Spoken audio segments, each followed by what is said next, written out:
What's up everybody, Peter McKinnon here, and welcome back to another video, the most anticipated video of the year. Total lie, it's not at all. But it has been a very highly requested video, and that is my thoughts on the new Canon EOS R. However, there's so many videos already out there going through the spec sheet, telling you everything. I wanted to talk about my real world experience using it to make a short film / documentary style video in the mountains over the past week. And this is why it was really weird for me. For 4 or 5 years now, I have been using the Canon 1DX Mark II. I know everything about it. I can use it without looking. My hands just know where to do all the different modes. I don't have to look. I know where everything is. It's like someone playing the piano. They just feel the music. They don't need to look at the keys. They just play. So it's been very hard for me to switch. That being said, we won't be talking about this camera today. So I'm just gonna, I don't know where to put it. I needed the space on the table, so maybe I'll just, okay. Today we're talking about the new EOS R.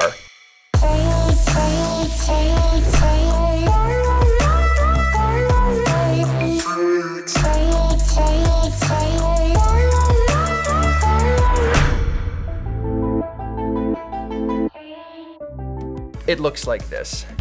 You know why it's awesome too? Because with the battery grip on it and a nice lens, it almost feels like the 1DX, but it's still smaller. And if you wanted to actually use this without the battery grip, it's considerably smaller, just like this. So that's a big change for me. It feels different, it looks different. As when we went to the mountains, I still brought my 1DX with me as like a backup. I wanna have my camera with me. I should bring it around everywhere I go so I can take shots with this and then switch over. I left it in the room the entire trip. It just collected dust in the bag on the floor of my hotel room. And that was a big challenge for me. That was me saying, okay, I'm gonna commit to this. I'm just gonna use this new camera. I don't care if it has limitations that I'm not used to. I am going to use this through and through for this entire project, and we did. So if you've seen the teaser rather, for the upcoming film called The Bucket Shot, it's on my channel. Maybe you've seen it. If you haven't, here's a little clip of that.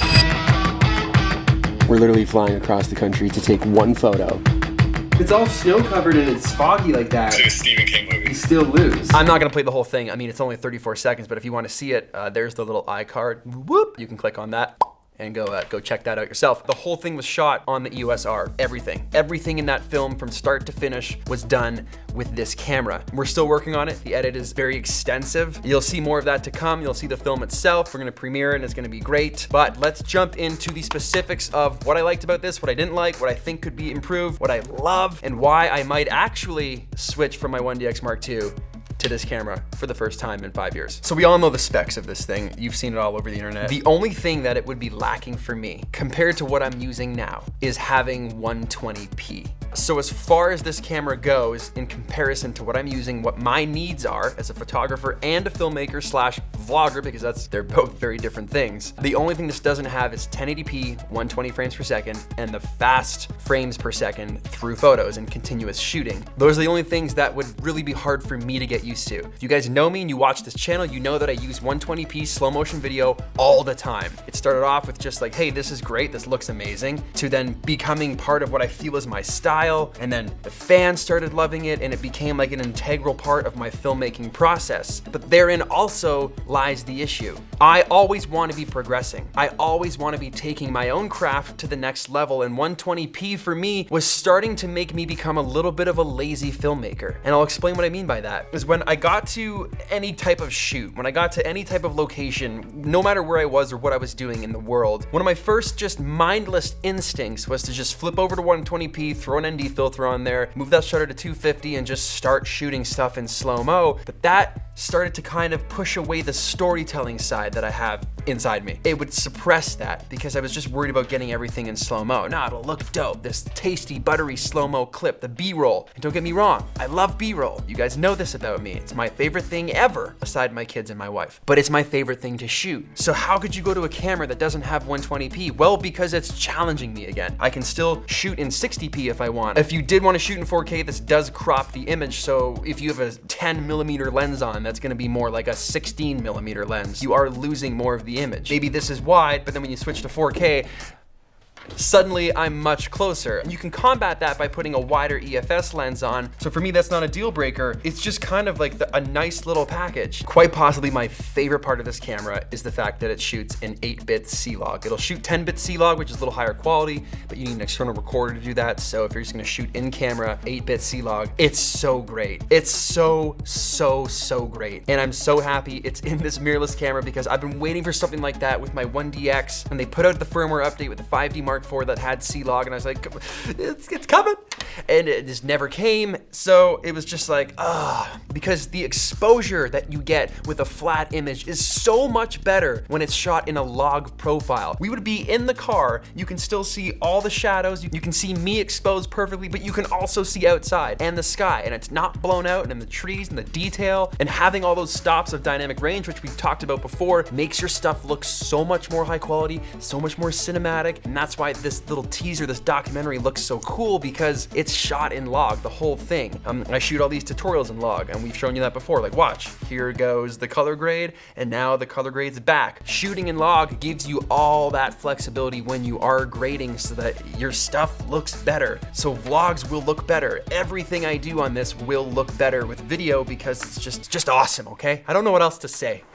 One of the things I enjoyed the most using this in the field was it made my whole kit smaller. You know, 7200, 1DX Mark II, Rode VideoMic Pro, huge GorillaPod, all of those things create a very large rig, and carrying that thing around, it gets heavy. And not everybody uses a rig that big, but being able to just almost downsize everything by like more than half, but being able to now just have a much thinner profile. I've even been using the Rode Video Micro instead of the Pro just because size factor. I was like, okay, well, if I can just make everything a little bit smaller, why not just get a smaller mic on there too? This isn't exactly the smallest camera either, but it's just for vlogging, it's a much better setup to the point where I don't even really need a GorillaPod. I can just hold it out like this. The mic is small enough. It's a nice little package.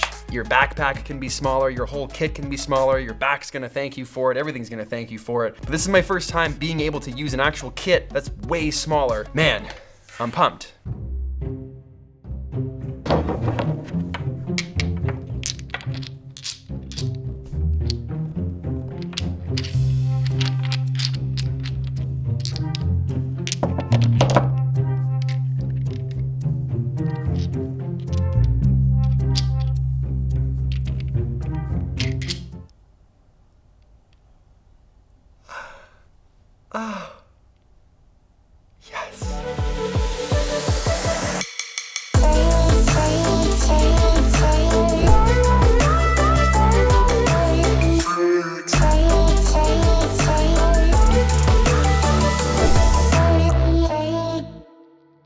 Okay, so let's talk about the lenses. The lenses are a massive improvement. There's the 50mm 1.2, the 28-70 f2, there's the 35mm, and the kit lens, which is a 24-105. Here's the cool thing about the lenses. They've started to do this new technology, which is kind of like a throwback to old technology. Everything that's old is new again. You know what they say, but they've added this thing in the front called the control ring. This was never here before. Let me throw this on the camera so you can actually see it better.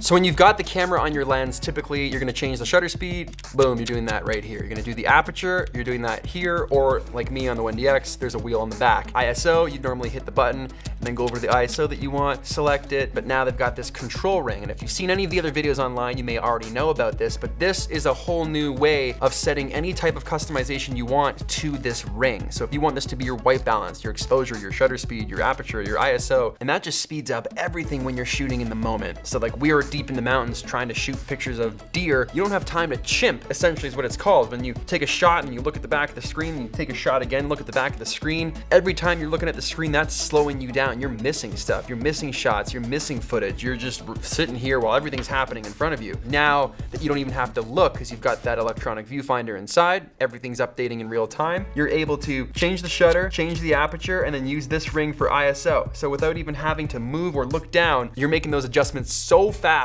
on the fly with this new ring. I really like it. And in addition to that, they've got this touch bar at the back, and that's right here. You can either tap it on either side or tap and drag to access also quick click settings. Maybe you like to shoot around 800 ISO sometimes and like 320 is your base ISO that you don't like going below. You can set each of those settings of ISO to either side of that touch bar, and when you're shooting and you need a quick bump in ISO, boop, you just tap that and you go right to 800. You tap it back, it goes right back down to 320. And you can set that as well to anything you want. It doesn't just have to be ISO. I'm just using that right now as an example because that's how I've set this up. So these lenses are adding new speed features to your workflow and shooting workflow in the field that are just making everything easier to use. Everything is just happening faster, faster, faster, which is great. When it comes to capturing moments with photography, you want to be as fast as you can. Simple as that. But the camera can also fit your old EF lenses and EFS lenses just by putting on a normal adapter. And that normal adapter gives you the new control ring features as well. So you pop this on,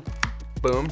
You take your old trusty 16-35 here, pop that on, and you now have usage of all the lenses you already own. Because I'm still able to use my 7200 and use my 85, the B-roll king, all those nice, tasty, shallow depth lenses that are very, very fast and expensive that you've collected over the years. They're not forgetting that here. Huge win. Okay, you ready for this? This is so good. This is the EF lens adapter, but it has a variable ND filter inside. So there's a little wheel right here on the side, and when you turn that wheel, you're adjusting the amount of neutral density that you're getting in your images and your video.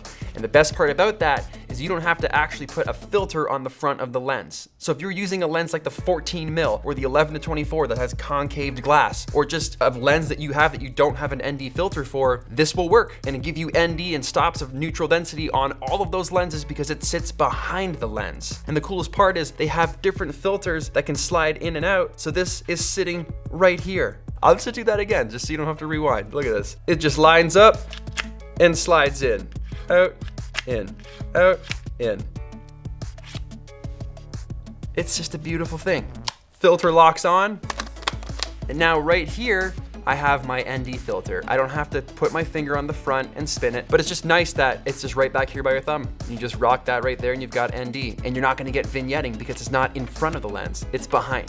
I've already said like 3 times, this is my most favorite thing about the new camera, but there's a lot that I like, as you can tell. This here is one of the biggest lenses I've ever used and I've ever seen. The branding is covered on it. This was the production model that they gave me to use, but this here is a 28-70 f2, and it's f2 all the way through. And what that means is no matter if you're wide at 28 or zoomed all the way in at 70, your aperture is still f2. It's not gonna go up. So that is why it's so big and so heavy and so awesome. So this is a beautiful piece of glass. Huge fan of this. I believe this lens might be out sometime in December, but don't hold me to that. I'm not actually sure.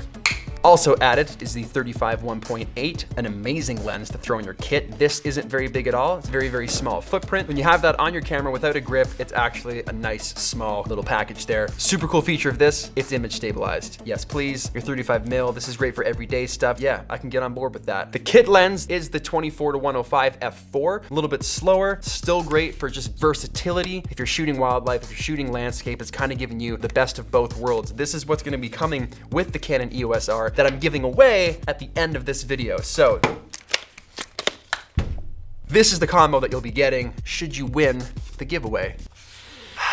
New camera smell, it's just like I want to hang that in my truck. A few difficulties I had with this camera when we were shooting. One comes to mind when I was sitting in a doors-off helicopter over the Canadian Rockies. That just sounds so good. It was really, really windy. Really, really windy and really, really cold. And I don't know if that weather and that cold factor was affecting the camera or it was just my inexperience with it, being able to keep up with how fast I am versus what the camera is. I just felt like the response time for photos when I was shooting out of that chopper in that cold wind wasn't as quick as I wanted it to be, both on the high speed mode and like the single shot mode. Now, when I went back through everything when I got to the hotel room, all the shots were there that I was taking. It just felt like they weren't going fast as I wanted them to as I was seeing the helicopter with the wind and everything like that. And maybe that's just because it's a mirrorless camera, whereas my 1DX kicks that shutter real hard. You feel it, you know that shot was taken. So I don't know. My other gripe with this here mirrorless camera is switching from photo to video. I think there's a faster way to do it. My friend Jesse Driftwood kept talking about like, oh, it's so great, you can switch so fast. So if I'm wrong, in the comments below. Tell me how to do it because I'd love to know. As far as this camera goes, if you're in video mode, you have to hit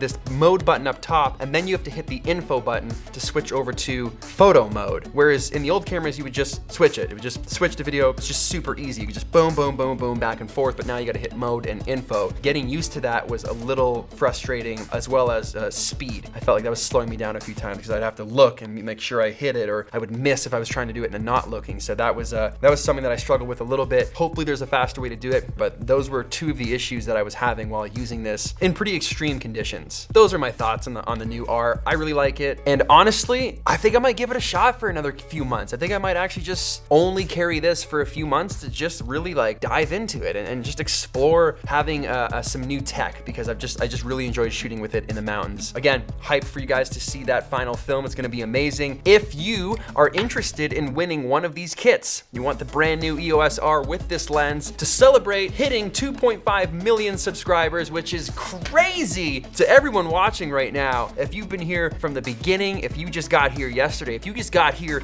10 minutes ago, even though this video is probably longer than 10 minutes by the time you're watching this, whatever. Welcome, thank you. It's great to have you. I appreciate you. To everyone that comments and participates and vocalizes their feelings with my videos and joins the conversation and actually involves themselves in this community. Sincerely, thank you. Thank you very much, because none of this would be possible without you guys, and I'm just very, very appreciative, and I'm very grateful that each and every one of you are here. So hit that link in my description. You guys know how the giveaways work when we use Gleam. You've done it before. We're doing it again. I'm gonna leave it running for 2 weeks, just in case some people are on vacation. They wanna come back and they're like, I missed it by a day. So 2 weeks, I will let this contest run. Aside hitting that Gleam link and following the rules to win this camera, I gotta point out, if you try to contact me on any front outside of Gleam with regards to this contest, you will be disqualified, no questions asked. If you wanna win, there's one way to do it. It's clicking that link. I love you guys. Thank you so much. I hope you enjoyed this video. I hope you got something out of it. Thanks for watching the trailer to the film. I hope you guys are pumped. 2.5 million. There's so many good things happening.